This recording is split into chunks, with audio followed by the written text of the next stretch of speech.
दोहरा तारे दोपहरे खालसे कीनस बेजिया पान सोच स्नान महान कर पाए सकल सावधान। वाहिगुरु जी का खालसा वाहिगुरु जी की फतेह।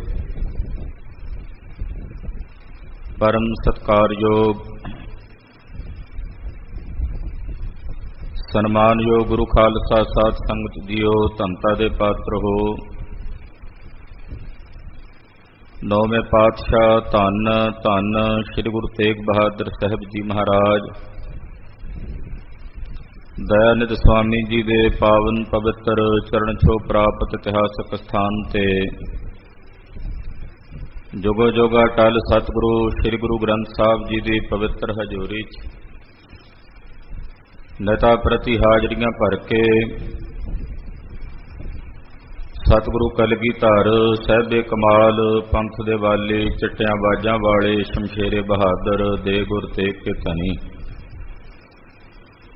श्री गुरु गोबिंद सिंह साहब जी महाराज जी दे पावन पवित्र इतिहास की लड़ीवार कथा बहुत ही अदब सत्कार शरदा ते भावना सहित आप जी सरवण कर रहे। श्री आनंदपुर साहब का जंग हो रहा है। पहाड़ी राजियां दीयां फौजां ने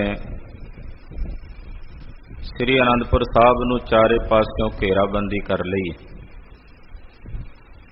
महाराज जी दे सूरवीर बहादुर योधियां ने कलगीधर पातशाह जी दे हुक्म अनुसार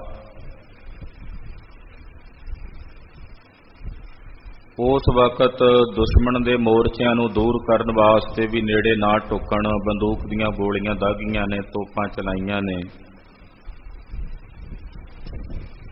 तां पहाड़ीए दूर दूर हो के जा टिके ने। इस प्रकार नाल चारे पासों घेराबंदी करके जो आनंदपुर साहब तो बाहर जाण दे रस्ते सन वो रस्ते ना पहाड़ियां ने बंद करते ने इस नीयत नाल कि जदों अंदर भुखे मरनगे कोई रस्त बस अंदर नहीं जाएगी तां डर के भय भीत हो के श्री आनंदपुर साहब छड्ड के चले जाणगे। क्योंकि जंग दे मैदान विच लड़ के असीं इन्हां नूं नहीं हरा सकदे, असीं वेख चुके हां। एक दिन दे जंग विच साडा 10,000 सिपाही सूरमे योधियां समेत घोड़ियां समेत मारिया गया। ते जे इसे तरह जंग करते रहे युद्ध करते रहे तो कुछ दिनों च सारी फौज नूं समेट देणगे। तो सारे पहाड़ी राजे अपनियां फौजां समेत श्री आनंदपुर साहब दे चारे पासे विਉਂਤਬੰਦੀ नाल घेराबंदी करके बैठे ने। गोलियां दी ठहा ठही दी आवाज़ आउंदी है, तोपां चलदियां ने, सिंह उच्चे थां ते हन, पहाड़ीए थलड़े पासे नीवें थां ते ने। इस करके ਸਿੰਘਾਂ दे हथ दे विच मोर्चा है। आओ कलगीधर जी दे पावन इतिहास नूं सरवण करन तों पहिलां गुरुदेव दे पवित्र चरणां विच अपनियां हाजरियां लवाइए। हाजरी लवाउण निमित्त आखीए जी सतनाम श्री वाहिगुरु साहिब जी, सतनाम श्री वाहिगुरु साहिब जी। दोहरा तारे दोपहरे खालसे कीनस बेजिया पान। सवेर तो जंग शुरू होया, बंदूकां दीयां गोलियां दग रहीआं ने। चलदियां चलदियां दोपहर का समा हो गया। जदों दोपहर का समा होया, दोपहरा ढलिया ਤਾਂ ਉਸ ਵੇਲੇ ਸਿੰਘਾਂ ਨੇ ਸ਼ਰਦਾਈਆਂ ਦੇ ਰਗੜੇ ਲਾਏ ਹਨ। ਹਾਂਜੀ। ਸੋਚ ਇਸ਼ਨਾਨ ਮਹਾਨ ਕਰ ਪਏ ਸਕਲ ਸਵਧਾਨ। ਸ਼ਰਦਾਈਆਂ ਛਕੀਆਂ ਨੇ, ਇਸ਼ਨਾਨ ਪਾਨ ਕੀਤੇ ਨੇ, ਗਰਮੀਆਂ ਦੇ ਦਿਨ ਹਨ, ਸਰੀਰ ਦੀ ਕਿਰਿਆ ਸੋਧੀ ਆ ਵਾਰੋ ਵੇਰੀ ਕਰਕੇ ਸਿੰਘਾਂ ਨੇ, ਕਿਉਂਕਿ ਨਾਲ ਨਾਲ ਜੰਗ ਵੀ ਚੱਲ ਰਿਹਾ। ਪਰ ਦੁਪਹਿਰ ਸਮੇਂ ਥੋੜਾ ਜਿਹਾ ਜੰਗ ਮੱਧਮ ਪੈ ਗਿਆ, ਸਵੇਰ ਤੋਂ ਲੜ ਰਹੇ ਨੇ, ਥਕੇਵਾਂ ਵੀ ਹੈ। ਤੋ ਇਸ਼ਨਾਨ ਪਾਨ ਕਰਕੇ, ਸੋਚ ਇਸ਼ਨਾਨ ਕਰਕੇ ਸਿੰਘ ਫਿਰ ਸਾਵਧਾਨ ਹੋਏ ਹਨ। ਜੋ ਪਈ ਜਪਜੀ ਆਦ ਪਟੇ ਗੁਰਬਾਣੀ। ਗੁਰਸਿੱਖ ਨਾਲ ਨਾਲ ਗੁਰਬਾਣੀ ਪੜ੍ਹਦੇ ਨੇ। ਗੁਰਬਾਣੀ ਕਿਹੜੀ? ਜਪਜੀ ਆਦ, ਯਾਨੀ ਕਿ ਸ੍ਰੀ ਜਪਜੀ ਸਾਹਿਬ ਦਾ ਪਾਠ। ਇਹਦੇ ਤੋਂ ਇਲਾਵਾ ਹੋਰ ਜਿਹੜੀਆਂ ਬਾਣੀਆਂ ਗੁਰਸਿੱਖਾਂ ਨੂੰ ਜ਼ੁਬਾਨੀ ਕੰਠ ਨੇ, ਨਾਲ ਨਾਲ ਇਸ਼ਨਾਨ ਪਾਨ ਕਰ ਰਹੇ ਨੇ ਦੁਪਹਿਰ ਦਾ ਸਮਾਂ, ਨਾਲੇ ਮੋਰਚਿਆਂ ਵਿੱਚ ਬੈਠੇ ਨੇ ਤਿਆਰ ਬਰ ਤਿਆਰ ਹੋ ਕੇ, ਤੋ ਨਾਲ ਨਾਲ ਗੁਰਬਾਣੀ ਦਾ ਜਾਪ ਵੀ ਹੈ ਜਿਹੜਾ ਉਹ ਸਿੰਘ ਕਰ ਰਹੇ ਨੇ। ਇੱਥੇ ਕਿਤਨਾ ਸੁੰਦਰ ਇੱਕ ਨਕਸ਼ਾ ਭਾਈ ਸਾਹਿਬ ਭਾਈ ਸੰਤੋਖ ਸਿੰਘ ਜੀ ਬੰਨ੍ਹ ਰਹੇ ਨੇ ਕਿ ਬਾਹਰੀ ਸਰੀਰਕ ਤੌਰ ਤੇ ਵੇਖੀਏ ਤੇ ਜਦੋਂ ਕੋਈ ਲੜਦਾ ਹੋਵੇ ਤਾਂ ਉਹਦਾ ਅੰਦਰਲਾ ਜਿਹੜਾ ਹਿਰਦਾ ਹੁੰਦਾ ਹੈ ਉਹ ਵੀ ਗੁੱਸੇ ਨਾਲ ਭਰਿਆ ਹੁੰਦਾ ਹੈ, ਰੋਹ ਨਾਲ ਭਰਿਆ ਹੁੰਦਾ। ਉਹਦੇ ਅੰਦਰੋਂ ਸੋਚਣ ਸਮਝਣ ਦੀ ਸ਼ਕਤੀ ਖਤਮ ਹੋ ਜਾਂਦੀ ਹੈ। ਜਿਹਦੇ ਨਾਲ ਲੜਦਾ ਹੈ ਸਾਰਾ ਧਿਆਨ ਉਸ ਲੜਾਈ ਦੇ ਵਿੱਚ ਉਹਦਾ ਹੁੰਦਾ, ਉਹ ਬੇਸੁੱਧ ਹੋ ਕੇ ਲੜਦਾ। ਇੱਥੇ ਸਿੰਘ ਸਰੀਰਕ ਤੌਰ ਤੇ ਵੇਖੀਏ ਬਾਹਰੋਂ ਗੋਲੀਆਂ ਚੱਲ ਰਹੀਆਂ ਨੇ, ਸ਼ਸਤਰ ਅਸਤਰ ਚੱਲ ਰਹੇ ਨੇ, ਪਰ ਮਾਨਸਿਕ ਤੌਰ ਤੇ ਕਿਤਨੇ ਸ਼ਾਂਤ ਨੇ ਕਿ ਗੁਰਬਾਣੀ ਪੜ੍ਹ ਰਹੇ ਨੇ। ਯਾਨੀ ਕਿ ਜਿਹੜਾ ਜੰਗ ਸਿੰਘ ਲੜ ਰਹੇ ਨੇ ਇਹ ਵੀਰ ਰਸ ਦੇ ਸਹਿਤ ਲੜ ਰਹੇ ਨੇ, ਕ੍ਰੋਧ ਨਾਲ ਨਹੀਂ ਲੜ ਰਹੇ, ਕਿਉਂਕਿ ਕੱਲਾ ਕ੍ਰੋਧ ਹੋਸ਼ ਖਤਮ ਕਰ ਦਿੰਦਾ। ਸਿੰਘ ਜਿਹੜੇ ਲੜ ਰਹੇ ਨੇ ਹੋਸ਼ ਦੇ ਸਹਿਤ ਲੜ ਰਹੇ ਨੇ, ਉਹਨਾਂ ਨੇ ਲੜਾਈ ਦੇ ਨਾਲ ਨਾਲ ਆਪਣਾ ਹੋਸ਼ ਵੀ ਰੱਖਿਆ, ਹਿਰਦਾ ਉਹਨਾਂ ਦਾ ਸ਼ਾਂਤ ਹੈ। ਸਰੀਰਕ ਤੌਰ ਤੇ ਬਾਹਰੋਂ ਜੰਗ ਕਰ ਰਹੇ ਨੇ, ਗੁਰਬਾਣੀ ਪੜ੍ਹ ਰਹੇ ਨੇ, ਅੰਦਰੋਂ ਗੁਰਸਿੱਖ ਬੀਨ ਬੀਨ ਦਸਤਾਰ ਮਹਾਨੀ। ਸਵੇਰ ਦੇ ਦੁਮਾਲੇ ਝੁਲਾਏ ਹੋਏ ਨੇ ਸਿੰਘਾਂ ਨੇ, ਦਸਤਾਰਾਂ ਸਜਾਈਆਂ ਹੋਈਆਂ, ਇਸ ਕਰਕੇ ਕਈਆਂ ਦੀਆਂ ਦਸਤਾਰਾਂ ਕੁਝ ਢਿੱਲੀਆਂ ਹੋਈਆਂ। ਤੋ ਵਾਰੋ ਵੇਰੀ ਕਰਕੇ ਸਿੰਘ ਆਪਣੇ ਦੁਮਾਲੇ ਵੀ ਝੁਲਾ ਰਹੇ ਨੇ, ਕਿਉਂਕਿ ਜੰਗ ਤਾਂ ਲੰਮਾ ਚੱਲਣਾ, ਕਿਉਂਕਿ ਬਹੁਤ ਜ਼ਿਆਦਾ ਘਮਾਸਾਨ ਜੰਗ ਨਹੀਂ ਹੋ ਰਿਹਾ, ਕੇਵਲ ਗੋਲੀਆਂ ਦਾ ਜੰਗ ਹੋ ਰਿਹਾ, ਮੋਰਚਿਆਂ ਵਿੱਚ ਬੰਦੂਕਾਂ ਚੱਲ ਰਹੀਆਂ। ਇਸ ਕਰਕੇ ਵੇਲ ਮਿਲੀ ਹੋਈ ਹੈ ਸਿੰਘਾਂ ਨੂੰ, ਇਸ਼ਨਾਨ ਪਾਨ ਕਰਕੇ ਨਾਲ ਗੁਰਬਾਣੀ ਪੜ੍ਹ ਰਹੇ ਨੇ, ਤੇ ਦਸਤਾਰਾਂ ਜਿਹੜੀਆਂ ਨੇ, ਦੁਮਾਲੇ ਜਿਹੜੇ ਨੇ ਉਹ ਚੁਣ ਚੁਣ ਕੇ ਸਿੰਘ ਆਪਣੇ ਸਿਰਾਂ ਤੇ ਸਜਾ ਰਹੇ ਨੇ, ਦੋਹਰੇ ਲੜ ਲਾ ਕੇ। ਇੱਕ ਹੁੰਦਾ ਆਮ ਆਪਾਂ ਗੁਰਮੁਖੀ ਦੁਮਾਲੇ ਦਸਤਾਰਾਂ ਸੀਸ ਤੇ ਸਜਾਉਂਦੇ ਆ, ਇੱਕ ਜੰਗੀ ਦਸਤਾਰੇ ਹੁੰਦੇ ਨੇ, ਉਹਦੇ 'ਚ ਦੋਹਰੇ ਪੇਚ ਲੱਗਦੇ ਆ, ਉਹ ਕੰਨਾਂ ਦੇ ਦੁਆਲਾ ਵੀ ਦੋਹਰੇ ਪੇਚ ਲੱਗ ਕੇ ਵੀ ਉਹ ਇੰਨੀ ਮਜ਼ਬੂਤੀ ਨਾਲ ਬੰਨਿਆ ਹੁੰਦਾ ਸੀਸ ਦੇ ਉੱਤੇ ਕਿ ਸਿਰ ਲੈ ਜੇ ਪਰ ਉਹ ਦੁਮਾਲਾ ਨਹੀਂ ਉਤਰਦਾ। ਸਿਰ ਥੱਲੇ ਕੇਸਾਂ ਦੇ ਵਿੱਚ ਕੇਸਕੀ ਜਿਹੜੀ ਹੈ ਉਹ ਵੜ ਕੇ ਉਹਦੇ ਨਾਲ ਦੁਮਾਲੇ ਦੀ ਪਕੜ ਬਣ ਜਾਂਦੀ ਹੈ। ਤੋ ਇਸ ਪ੍ਰਕਾਰ ਨਾਲ ਸਿੰਘ ਦਸਤਾਰਾਂ ਜਿਹੜੀਆਂ ਨੇ ਉਹ ਚੁਣ ਚੁਣ ਕੇ ਆਪਣੇ ਸਿਰਾਂ ਤੇ ਸਜਾ ਰਹੇ ਹਨ। ਕੰਗਾ ਕਰ ਕਰ ਜੂੜ ਬਣਾਏ। ਨਾਲ ਕੰਗਾ ਕਰਦੇ ਨੇ, ਕੰਗਾ ਕਰਕੇ ਆਪਣੇ ਕੇਸਾਂ ਨੂੰ ਜੂੜਾ ਕਰਕੇ ਬੰਨਦੇ ਹਨ। ਉੱਪਰ ਬਾਂਧਤ ਪਾਗ ਸੁਹਾਏ। ਉੱਤੇ ਸੋਹਣੀਆਂ ਦਸਤਾਰਾਂ, ਸੋਹਣੇ ਦੁਮਾਲੇ ਉਹ ਸਿੰਘ ਆਪਣੇ ਸਿਰਾਂ ਤੇ ਝੁਲਾਉਂਦੇ ਹਨ। ਸ਼ਮਸ ਸੁਧਾਰ ਕਰਤ ਮੁਛ ਬੰਕੀ। ਔਰ ਜਿੱਥੇ ਕੇਸਾਂ ਵਿੱਚ ਕੰਗਾ ਫੇਰਦੇ ਨੇ ਉਹੀ ਕੰਗਾ ਆਪਣੇ ਦਾੜੇ ਵਿੱਚ ਵੀ ਫੇਰ ਲੈਂਦੇ ਆ, ਮੁਛਹਿਰਿਆਂ ਵਿੱਚ ਵੀ ਫੇਰ ਲੈਂਦੇ ਆ, ਔਰ ਮੁਛਹਿਰਿਆਂ ਨੂੰ ਟੇਢਾ ਕਰਕੇ ਨਾ ਵੱਟ ਚਾੜ ਕੇ ਮੁਛਹਿਰਿਆਂ ਨੂੰ ਉਹਨਾਂ ਨੂੰ ਖੁੰਡਿਆਂ ਕਰਦੇ ਨੇ। ਮੁਛਹਿਰਿਆਂ ਨੂੰ ਸੂਰਮੇ ਨੇ, ਜੰਗ ਦੇ ਮੈਦਾਨ 'ਚ ਲੜ ਰਹੇ ਨੇ ਤੇ ਮੁਛਹਿਰਿਆਂ ਨੂੰ ਚੜਾਉਂਦੇ ਹਨ। ਗੁਰ ਕੀ ਰਹਿਤ ਸਹਿਤ ਅਕਲੰਕੀ। ਸਤਿਗੁਰਾਂ ਦੀ ਜਿਹੜੀ ਦੱਸੀ ਹੋਈ ਰਹਿਤ ਹੈ ਅਕਲੰਕੀ, ਜਿਹੜੀ ਰਹਿਤ ਗੁਰੂ ਸਾਹਿਬ ਨੇ ਦੱਸੀ ਹੈ ਨਾ, ਸਾਨੂੰ ਇਹਨੂੰ ਕਲੰਕ ਨਹੀਂ ਲੱਗਦਾ। ਅਕਲੰਕੀ ਨਿਸ਼ਕਲੰਕ ਹੈ। ਗੁਰੂ ਸਾਹਿਬ ਦੀ ਦੱਸੀ ਹੋਈ ਰਹਿਤ ਦੇ ਵਿੱਚ ਕਿਸੇ ਪ੍ਰਕਾਰ ਦੀ ਕੋਈ ਖਾਮੀ ਨਹੀਂ ਕੱਢ ਸਕਦਾ। ਇਸ ਕਰਕੇ ਅਕਲੰਕੀ ਰਹਿਤ ਜਿਹੜੀ ਸਤਿਗੁਰਾਂ ਦੀ ਦੱਸੀ ਹੋਈ ਹੈ ਉਹ ਗੁਰਸਿੱਖ ਪਾਲਦੇ ਹਨ। ਦੀਨ ਤੁਰੰਗਮ ਪਰ ਸਭ ਡਾਲੇ, ਘੋੜਿਆਂ ਦੇ ਉੱਤੇ ਸਿੰਘਾਂ ਨੇ ਕਾਠੀਆਂ ਪਾਈਆਂ ਹਨ, ਕਰਾ ਚੋਲ ਗੁਰ ਤੁਪਕ ਸਮਾਲੇ, ਔਰ ਹੱਥਾਂ ਦੇ ਵਿੱਚ ਬੰਦੂਕਾਂ ਪਕੜੀਆਂ ਹੋਈਆਂ ਨੇ, ਔਰ ਗਾਤਰਿਆਂ ਦੇ ਵਿੱਚ ਕਰਾ ਚੋਲ ਕਿਰਪਾਨਾਂ ਧਾਰਨ ਕੀਤੀਆਂ ਹੋਈਆਂ ਨੇ। ਹੁਕਮ ਪਿਤਾ ਕੋਲੇ ਤਿਸ ਕਾਲੇ। ਇਧਰ ਸਾਹਿਬਜ਼ਾਦਾ ਬਾਬਾ ਅਜੀਤ ਸਿੰਘ ਜੀ ਨੇ ਵੀ ਦੁਪਹਿਰ ਦਾ ਸਮਾਂ ਇਸ਼ਨਾਨ ਪਾਨ ਕੀਤਾ ਤੇ ਇਸ਼ਨਾਨ ਪਾਨ ਕਰਕੇ ਕੰਘਾ ਕਰਕੇ ਕੇਸਾਂ ਵਿੱਚ ਸੀਸ ਤੇ ਦਸਤਾਰ ਝੁਲਾ ਕੇ ਬਾਬਾ ਅਜੀਤ ਸਿੰਘ ਜੀ ਤਿਆਰ ਬਰ ਤਿਆਰ ਹੋ ਕੇ ਪਿਤਾ ਗੁਰੂ ਕਲਗੀਧਰ ਪਾਤਸ਼ਾਹ ਜੀ ਮਹਾਰਾਜ ਜੀ ਕੋਲ ਆਏ ਹਨ। ਸਤਿਗੁਰਾਂ ਦੇ ਚਰਨਾਂ ਵਿੱਚ ਹਾਜ਼ਰ ਹੋਏ ਨੇ, ਸਤਿਗੁਰਾਂ ਦਾ ਹੁਕਮ ਲੈਣ ਲਈ, ਕਲਗੀਧਰ ਜੀ ਦਾ ਆਗਿਆ ਲੈਣ ਲਈ। ਤਿਆਰ ਅਜੀਤ ਸਿੰਘ ਸਭ ਨਾਲੇ, ਬਾਬਾ ਅਜੀਤ ਸਿੰਘ ਜੀ ਦੇ ਨਾਲ ਤਕਰੀਬਨ 500 ਸਿੰਘਾਂ ਦਾ ਇੱਕ ਜਥਾ ਹੈ ਜਿਹੜਾ ਤਿਆਰ ਹੋ ਕੇ ਆਇਆ ਹੈ। ਪ੍ਰਭ ਜੀ ਬਲ ਪ੍ਰਤਾਪ ਤੁਮ ਪਾਉ, ਬਾਬਾ ਅਜੀਤ ਸਿੰਘ ਜੀ ਨੇ ਆ ਕੇ ਹੱਥ ਜੋੜ ਕੇ ਬੇਨਤੀ ਕੀਤੀ, ਪ੍ਰਭੂ ਜੀ ਸਤਿਗੁਰੂ ਜੀ ਤੁਹਾਡਾ ਬਲ ਔਰ ਤੁਹਾਡਾ ਪ੍ਰਤਾਪ ਜੇਕਰ ਮੈਨੂੰ ਪ੍ਰਾਪਤ ਹੋਵੇ, ਇਸ ਪ੍ਰਕਾਰ ਸੰਗਰਾਮ ਮਚਾਉ। ਤੇ ਹੁਣ ਦੁਪਹਿਰ ਦਾ ਸਮਾਂ ਢਲ ਚੁੱਕਾ ਹੈ ਤੇ ਪਿਛਲੇ ਪਹਿਰ ਦਾ ਜਿਹੜਾ ਜੰਗ ਹੈ ਉਹ ਮੈਂ ਜਾ ਕੇ ਜੰਗ ਦੇ ਮੈਦਾਨ 'ਚ ਕਰਨਾ ਚਾਹੁੰਦਾ ਹਾਂ।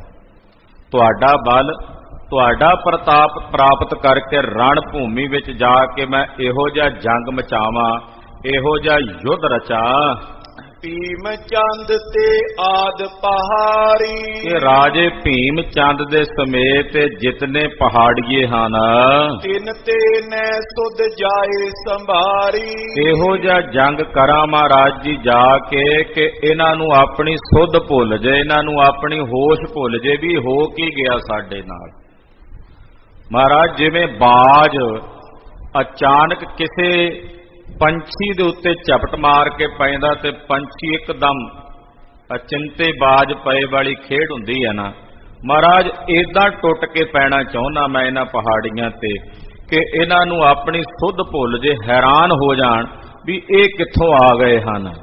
ਲਰਬੇ ਸਵਾਦ ਆਜ ਸੋ ਪਾਵੇ, ਅੱਜ ਇਹਨਾਂ ਨੂੰ ਲੜਨ ਦਾ ਸਵਾਦ ਪ੍ਰਾਪਤ ਹੋ ਜੇ ਪਹਾੜੀਆਂ ਨੂੰ, ਕਿ ਗੁਰੂ ਘਰ ਦੇ ਨਾਲ ਮੱਥਾ ਲਾ ਕੇ ਕੀ ਮਿਲਦਾ ਹੈ ਉਹ ਸਵਾਦ ਅੱਜ ਇਹਨਾਂ ਨੂੰ ਪ੍ਰਾਪਤ ਹੋਵੇ।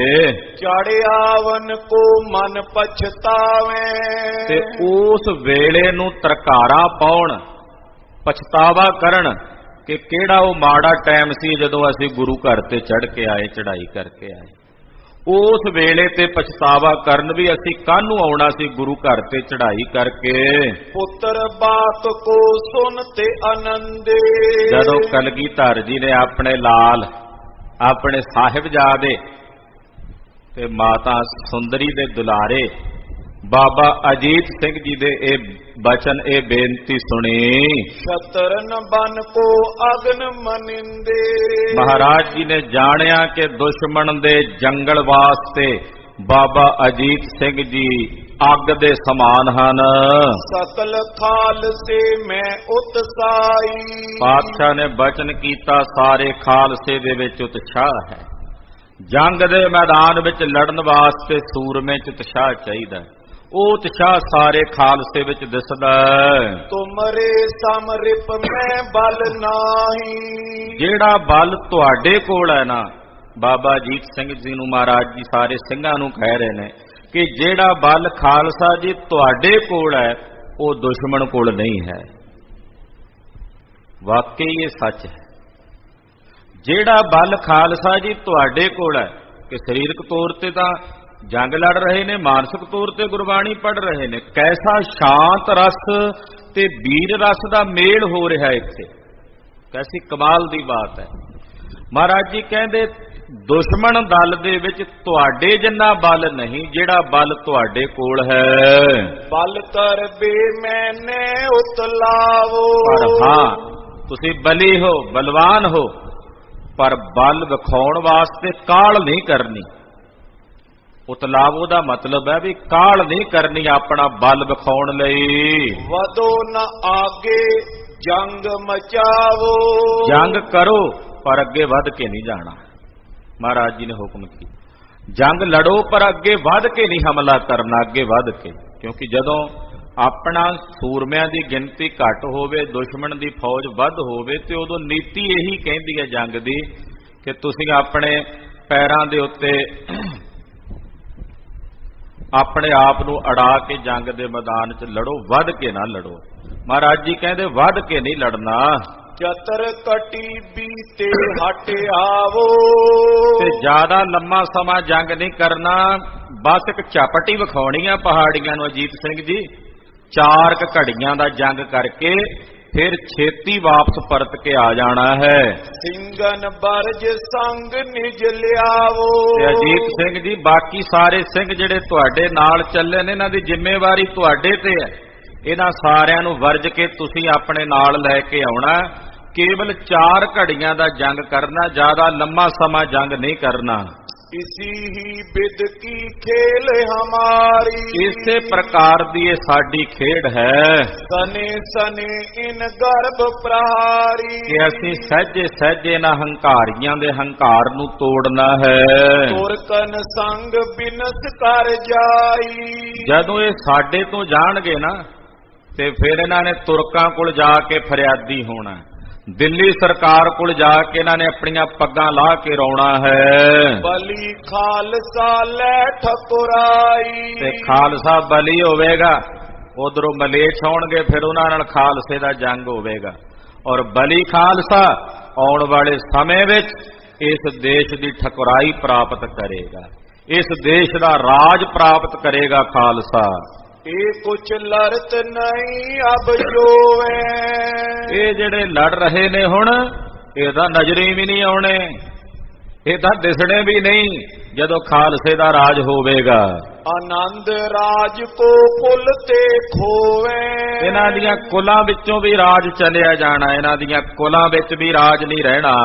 ਇਮ ਕੈ ਪੁੱਤਰ ਲਰਨ ਕੇ ਹੇਤ, ਇਸ ਤਰ੍ਹਾਂ ਕਹਿ ਕੇ ਕਲਗੀਧਰ ਜੀ ਨੇ ਆਪਣੇ ਸਾਹਿਬਜ਼ਾਦੇ ਬਾਬਾ ਅਜੀਤ ਸਿੰਘ ਜੀ ਨੂੰ ਜੰਗ ਦੇ ਮੈਦਾਨ ਵਿੱਚ ਲੜਨ ਵਾਸਤੇ ਪਠਿਓ ਪ੍ਰਭੂ ਕਰ ਭਲੇ ਸੁਚੇਤ, ਆਪ ਸੁਚੇਤ ਕਰਕੇ ਸਾਵਧਾਨ ਕਰਕੇ ਜੰਗ ਦੇ ਮੈਦਾਨ ਵਿੱਚ ਲੜਨ ਦੀ ਵਿਧੀ ਤਰੀਕਾ ਦੱਸ ਕੇ ਜੁਗਤ ਮੁਕਤ ਦੱਸ ਕੇ ਮਹਾਰਾਜ ਜੀ ਭੇਜਿਆ ਹੈ।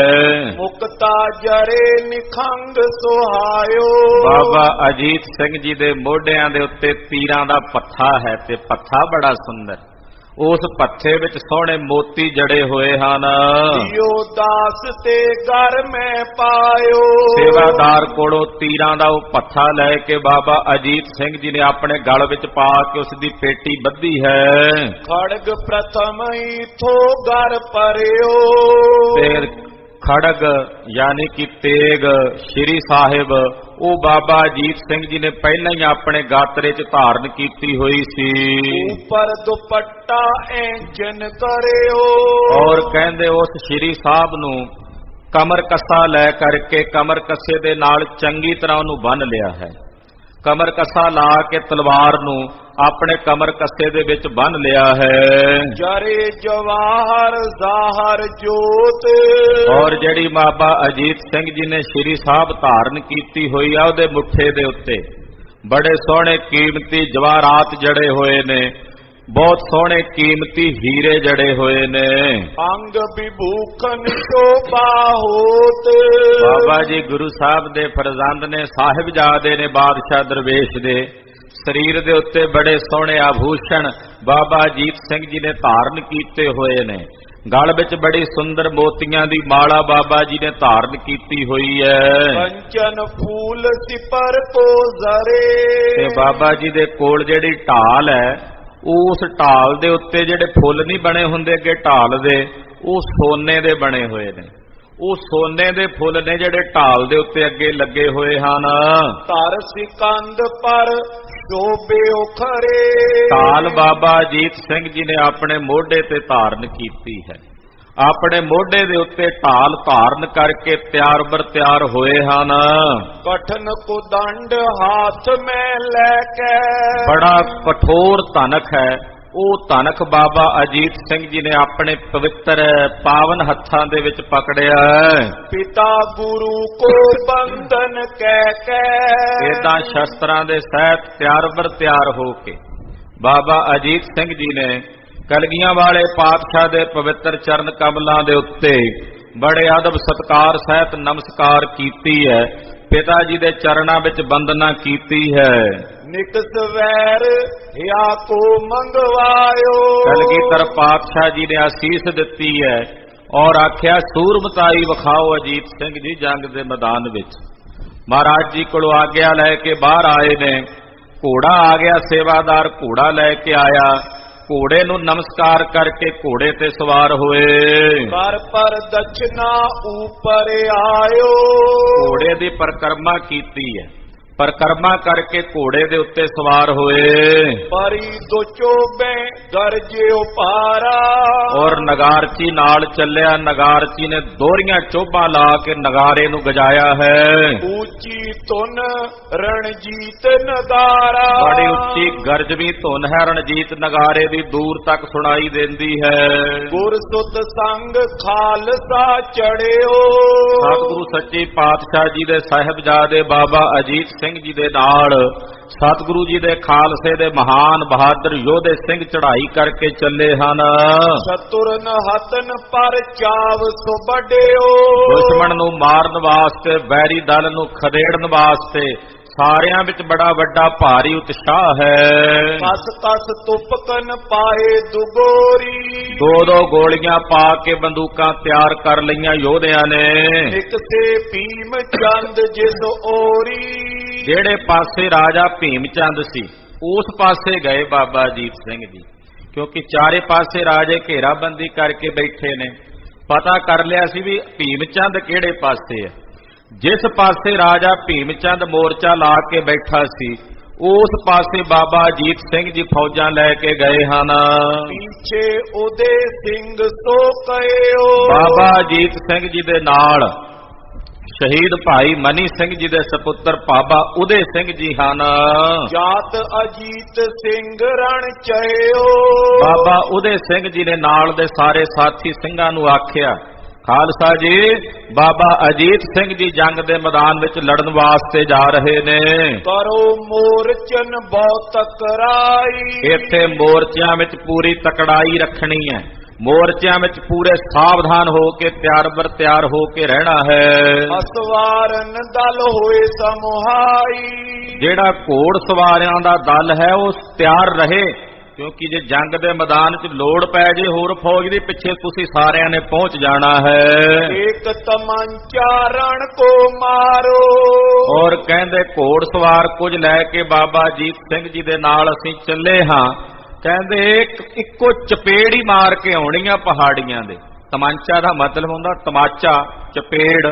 ਕਹਿੰਦੇ ਬਸ ਇੱਕ ਚਪੇੜ ਹੀ ਵਿਖਾਉਣੀ ਆ, ਉਹਨਾਂ ਨੂੰ ਮਾਰ ਕੇ ਆਉਣੀ ਆ, ਯਾਨੀ ਕਿ ਬਹੁਤਾ ਲੰਮਾ ਜੰਗ ਨਹੀਂ ਕਰਨਾ।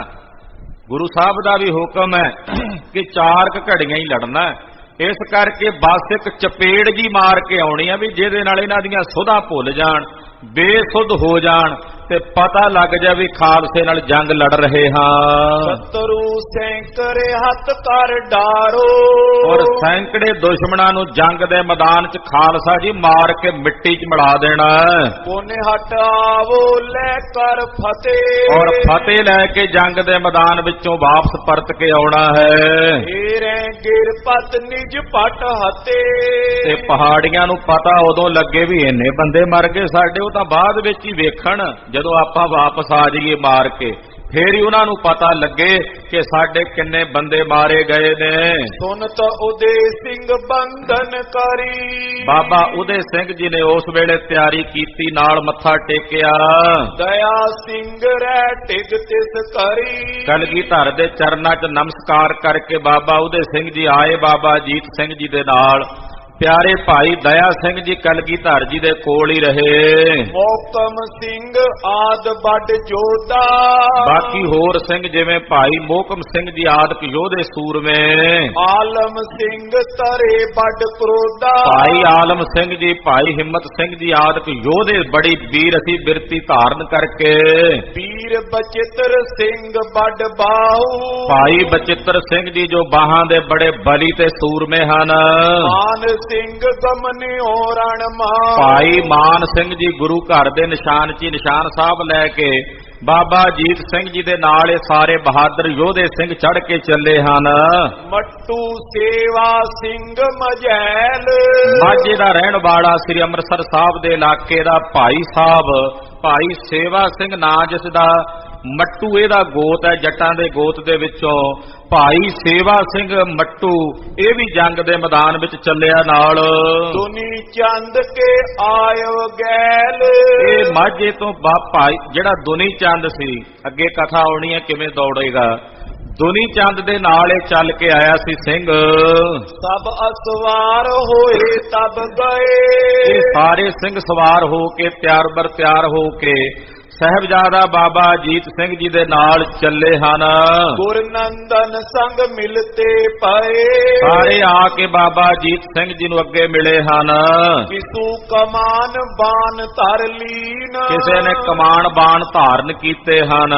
ਤੋਮਰ ਬਰਛੀ ਸੰਗ ਨਵੀਨ, ਕਈਆਂ ਦੇ ਹੱਥਾਂ ਵਿੱਚ ਬਰਛੀਆਂ ਬਰਛੇ ਤੇ ਨਵੀਆਂ ਬਰਛੀਆਂ ਨੇ ਛੋਟੀਆਂ। ਨਿਕਸੇ ਆਨੰਦਪੁਰ ਕੋ ਛੋਰ, ਸ੍ਰੀ ਆਨੰਦਪੁਰ ਸਾਹਿਬ ਨੂੰ ਛੱਡ ਕੇ ਬਾਹਰ ਨਿਕਲੇ ਨੇ ਸਾਰੇ ਬਹਾਦਰ ਯੋਧੇ ਬਾਬਾ ਅਜੀਤ ਸਿੰਘ ਦੀ ਅਗਵਾਈ ਹੇਠਾਂ। ਕਮਨੇ ਸਿੰਘ ਪੰਜ ਸੈ ਭੋਰ, 500 ਘੋੜ ਸਵਾਰ ਯੋਧੇ ਜਿਹੜੇ ਨੇ ਸਾਹਿਬਜ਼ਾਦਾ ਬਾਬਾ ਅਜੀਤ ਸਿੰਘ ਜੀ ਦੇ ਨਾਲ ਚੜ ਕੇ ਚੱਲੇ ਹਨ। ਸੁਨਿਓ ਪਹਾੜੀ ਬਜਿਓ ਨਗਾਰਾ, ਜਦੋਂ ਬਾਹਰ ਨਿਕਲੇ ਤੇ ਨਗਾਰੇ ਤੇ ਦੋਹਰੀ ਚੋਭ ਲਾਈ ਭਾਈ ਲੱਖਾ ਸਿੰਘ ਨਗਾਰਚੀ ਨੇ। ਨਗਾਰੇ ਦੀ ਆਵਾਜ਼ ਦੂਰ ਤੱਕ ਪਹਾੜੀਆਂ ਦੇ ਕੰਨਾਂ ਵਿੱਚ ਸੁਣੀ। ਭੀਮ ਚੰਦ ਦੇ ਕੰਨਾਂ ਵਿੱਚ ਨਗਾਰੇ ਦੀ ਆਵਾਜ਼ ਪਈ। ਦੀਨ ਪਾਏ ਤਿਆਰੀ ਅਸਵਾਰਾ, ਉਹਨਾਂ ਵੇਖਿਆ ਵੀ ਇਹ ਤਾਂ ਚੜ੍ਹਾਈ ਕਰਕੇ ਸਾਡੇ ਵੱਲ ਆ ਰਹੇ ਨੇ।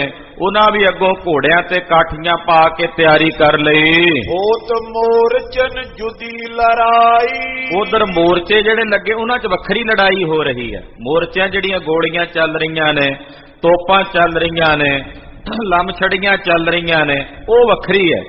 ਇਧਰ ਇਹ ਜੰਗ ਹੁਣ ਨਵਾਂ ਛਿੜਿਆ ਹੈ। ਜਾਣਿਓ ਇਸ ਸੈਨਾ ਪੁੱਛਾਈ, ਪਹਾੜੀਆਂ ਨੇ ਤਾਂ ਸੋਚਿਆ ਸੀ ਵੀ ਕਿਹੜਾ ਬਾਹਰ ਨਿਕਲ ਕੇ ਆ ਕੇ ਸਾਡੇ ਨਾਲ ਲੜਨਗੇ, ਤਾਂ ਅੰਦਰ ਹੀ ਘੇਰ ਕੇ ਮਾਰ ਦੇਣੇ ਆਪਾਂ। ਉਹਨਾਂ ਤਾਂ ਇਹੀ ਸੋਚਿਆ ਸੀ ਵੀ ਅੰਦਰ ਘੇਰਾਬੰਦੀ ਵਿੱਚ ਇਹਨਾਂ ਨੂੰ ਮਾਰ ਦੇਾਂਗੇ, ਲੜਨਾ ਨਹੀਂ ਪਵੇਗਾ। ਉਹਨਾਂ ਤਾਂ ਇਹ ਸੋਚਿਆ ਵੀ ਨਹੀਂ ਸੀ, ਉਹਨਾਂ ਦੇ ਤਾਂ ਚਿੱਤ ਚੇਤੇ ਵਿੱਚ ਵੀ ਨਹੀਂ ਸੀ ਕਿ ਇਹ ਬਾਹਰ ਆ ਕੇ ਵੀ ਸਾਡੇ ਨਾਲ ਲੜ ਸਕਦੇ ਨੇ। ਗਮਨੇ ਗਏ ਕਮਾਨ ਤੁਫੰਗ, ਕਹਿੰਦੇ ਸਤਿਗੁਰਾਂ ਦੇ ਬਹਾਦਰ ਯੋਧੇ ਕਮਾਨ ਆਦਿਕ ਸ਼ਸਤਰ ਲੈ ਕੇ ਆਏ ਹਨ। ਸੁਮੁਖ ਪਾਏ ਦਵੈ ਦਲ ਹਿਤ ਜੰਗ, ਉਧਰੋਂ ਪਹਾੜੀਏ ਵੀ ਮਿੰਟਾਂ ਸਕਿੰਟਾਂ 'ਚ ਤਿਆਰ ਹੋ ਗਏ, ਘੋੜਿਆਂ ਤੇ ਕਾਠੀਆਂ ਪਾ ਕੇ ਅੱਗੇ ਆਏ। ਉਹ ਵੀ ਦੋਹਾਂ ਪਾਸਿਆਂ ਦੇ ਦਲ ਸੂਰਮੇ ਯੋਧੇ ਆਮੋ ਸਾਹਮਣੇ ਹੋਏ ਹਨ। ਕਿਤੀ ਥਾਂ ਮਚ ਰਹੀ ਲੜਾਈ, ਲੜਾਈ ਕਈ ਥਾਵਾਂ ਤੇ ਇੱਥੇ ਤਾਂ ਹੋ ਹੀ ਰਿਹਾ ਜੰਗ। ਬਾਕੀ ਆਨੰਦਪੁਰ ਸਾਹਿਬ ਦੇ ਚਾਰੇ ਪਾਸੇ ਮੋਰਚੇ ਨੇ, ਚਾਰੇ ਪਾਸੇ ਪਹਾੜੀਏ ਨੇ। ਇਦਾਂ ਕਹਿ ਸਕਦੇ ਆ ਵੀ ਚਾਰੇ ਪਾਸੇ ਹੀ ਜੰਗ ਛਿੜਿਆ ਹੋਇਆ, ਚਾਰੇ ਪਾਸੇ ਹੀ ਲੜਾਈ ਹੋ ਰਹੀ ਹੈ। ਜਵਾਲਾ ਬਮਨੀ ਛੁੱਟ ਸਮੁਦਾਈ, ਮੋਰਚਿਆਂ ਵਿੱਚੋਂ ਜਵਾਲਾ ਬਮਣੀਆਂ ਯਾਨੀ ਕਿ ਬੰਦੂਕਾਂ ਛੁੱਟ ਰਹੀਆਂ ਨੇ, ਚੱਲ ਰਹੀਆਂ ਨੇ। ਇਤੈ ਸਿੰਘ ਕਰ ਹੇਲਾ ਪਰੇ, ਇੱਧਰ ਸਿੰਘ ਜੰਨੇ ਮਹਾਰਾਜ ਜੀ ਦੇ ਯੋਧੇ ਬਾਬਾ ਅਜੀਤ ਸਿੰਘ ਜੀ ਦੇ ਸਮੇਤ ਹੱਲਾ ਕਰਕੇ ਆਣ ਪਏ ਨੇ। ਜਿਵੇਂ ਸ਼ੇਰ ਆਪਣੇ ਸ਼ਿਕਾਰ ਤੇ ਟੁੱਟ ਕੇ ਪੈਂਦਾ, ਏਦਾਂ ਆਏ ਹਨ। ਤਾਏ ਅਚਾਨਕ ਤਿਸ ਦਿਸ਼ ਲਰੇ, ਔਰ ਆ ਕੇ ਉਸੇ ਦਿਸ਼ਾ ਦੇ ਵਿੱਚ ਲੜਨ ਲੱਗੇ ਹਨ।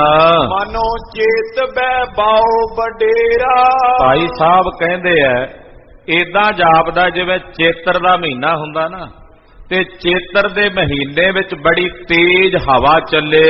ਸਿੰਘਨ ਕੋ ਦਲ ਜਲ ਧਰ ਪ੍ਰੇਰਾ, ਤੇ ਹਵਾ ਚੱਲਣ ਨਾਲ ਆਕਾਸ਼ ਵਿੱਚ ਬੱਦਲ ਆ ਜਾਣ ਤੇ ਕਹਿੰਦੇ ਉਹ ਬੱਦਲ ਵਰਨ ਲੱਗ ਪੈਣ।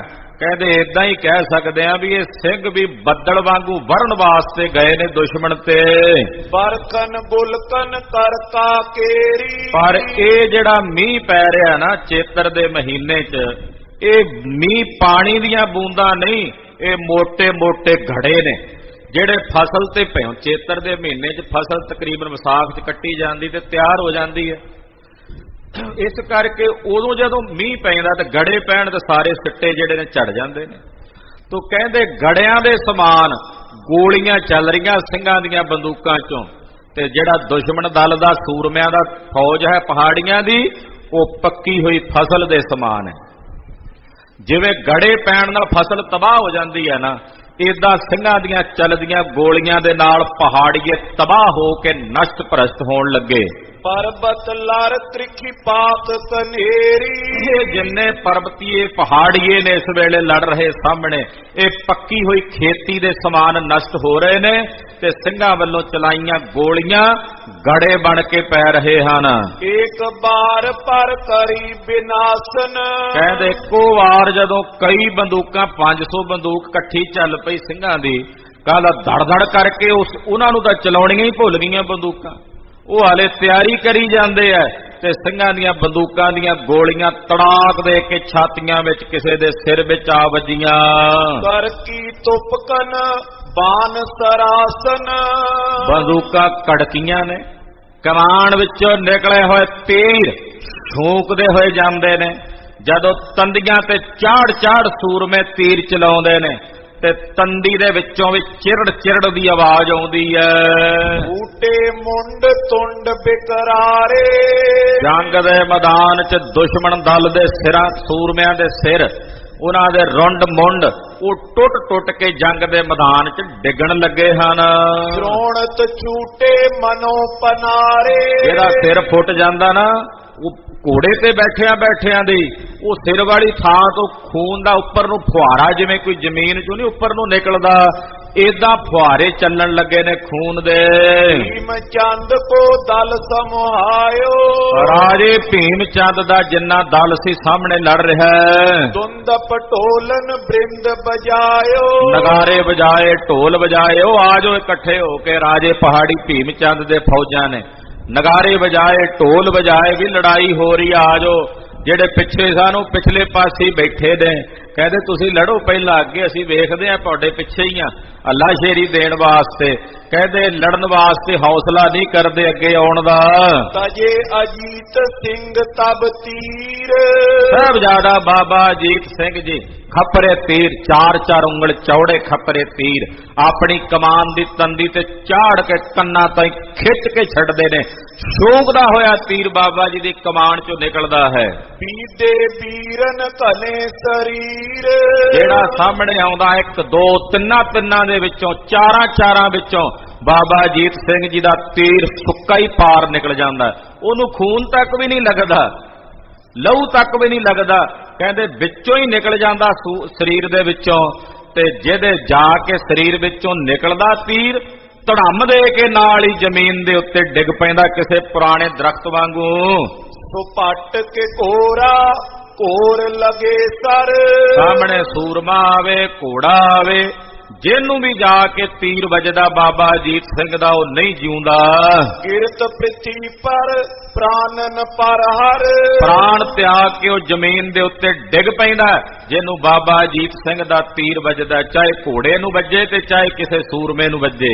ਬਹੁ ਚੰਚਲਤਾ ਕਰੇ ਚਲਾਵਨ, ਬਾਬਾ ਜੀ ਦਾ ਪਹਿਲਾ ਤੀਰ ਹਾਲੇ ਦੁਸ਼ਮਣ ਤੱਕ ਪਹੁੰਚਣਾ ਹੁੰਦਾ, ਇੰਨੇ ਨੂੰ ਦੂਜਾ ਤੰਦੀ ਤੇ ਚਾੜ ਕੇ ਛੱਡ ਦਿੰਦੇ ਨੇ।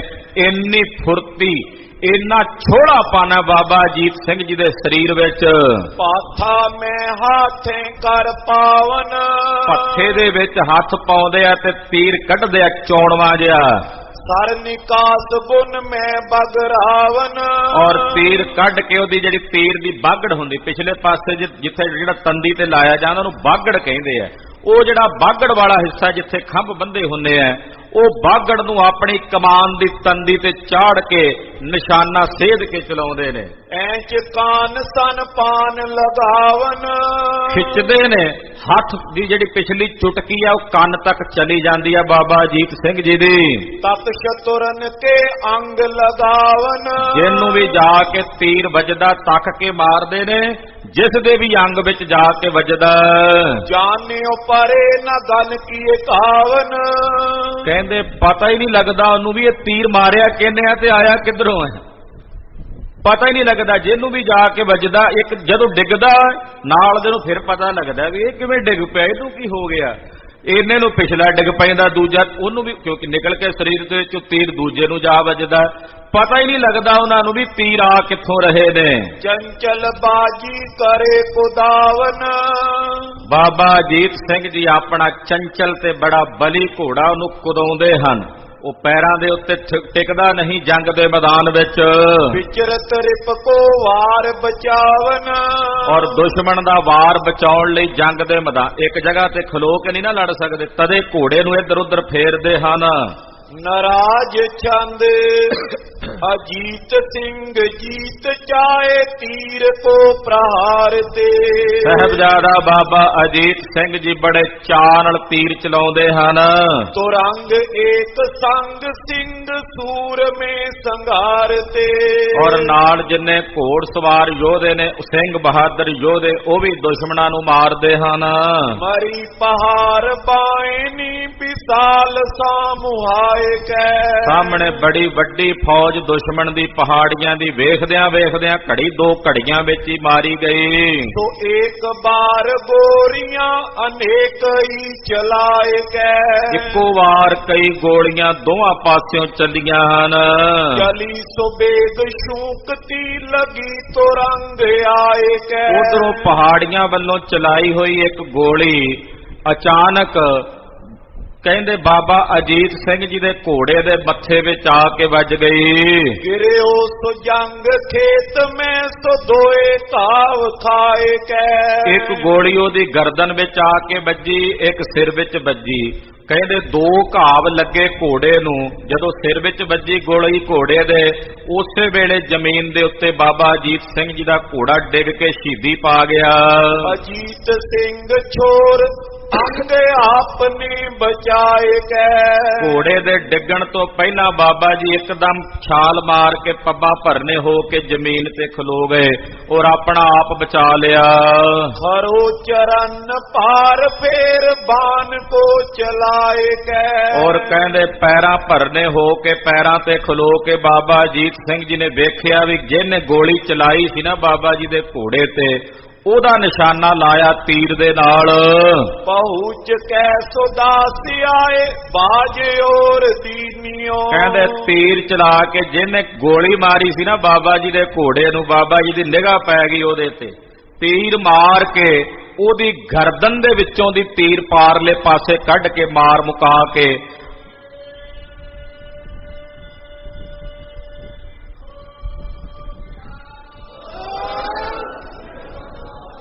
ਘੋੜੇ ਦਾ ਬਦਲਾ ਲੈ ਲਿਆ। ਇਹਨੇ ਨੂੰ ਸੇਵਾਦਾਰ, ਕਿਉਂਕਿ ਖਾਲੀ ਘੋੜੇ ਵੀ ਨਾਲ ਹੁੰਦੇ ਸਨ ਵੀ, ਤੇ ਨਾਲ ਸੇਵਾਦਾਰ ਇੱਕ ਹੋਰ ਘੋੜਾ ਜਿਹੜਾ ਸੀ ਉਹ ਲੈ ਕੇ ਬਾਬਾ ਅਜੀਤ ਸਿੰਘ ਜੀ ਕੋਲ ਪਹੁੰਚ ਗਿਆ। ਕਰੀ ਸ਼ਿਤਾਬ ਦੌਰ ਕੈ ਰਕਾਬ ਪਾਏ ਲੀਨਿਓ, ਬੜੀ ਤੇਜ਼ੀ ਨਾਲ ਫੁਰਤੀ ਨਾਲ ਪਤਾ ਨਹੀਂ ਕਿਹੜੇ ਵੇਲੇ ਛਾਲ ਮਾਰ ਕੇ ਬਾਬਾ ਅਜੀਤ ਸਿੰਘ ਜੀ ਦੂਜੇ ਘੋੜੇ ਦੇ ਉੱਤੇ ਸਵਾਰ ਹੋ ਗਏ, ਰਕਾਬ 'ਚ ਪੈਰ ਪਾ ਕੇ। ਅਰੋਏ ਤਾਤ ਕਾਲਈ ਚਲਾਕ ਕੋ ਚਲਾਏ ਕੈ, ਤਾਤਕਾਲ ਘੋੜੇ ਤੇ ਸਵਾਰ ਹੋ ਕੇ ਦੂਸਰਾ ਪਹਿਲਾ ਘੋੜਾ ਚਾਲੇ ਪਾ ਗਿਆ, ਦੂਜਾ ਘੋੜਾ ਉਹਦੇ ਤੇ ਸਵਾਰ ਹੋ ਕੇ ਉਹਨੂੰ ਟੋਰਿਆ। ਪ੍ਰਹਾਰ ਬਾਣ ਫੇਰ ਤਾਕ ਤਾਕ ਸ਼ਤਰੂ ਕਾਏ ਕੈ, ਬਾਣ ਚਲਾ ਕੇ ਤੱਕ ਤੱਕ ਕੇ ਦੁਸ਼ਮਣਾਂ ਨੂੰ ਮਾਰਦੇ ਹਨ ਬਾਬਾ ਅਜੀਤ ਸਿੰਘ ਜੀ।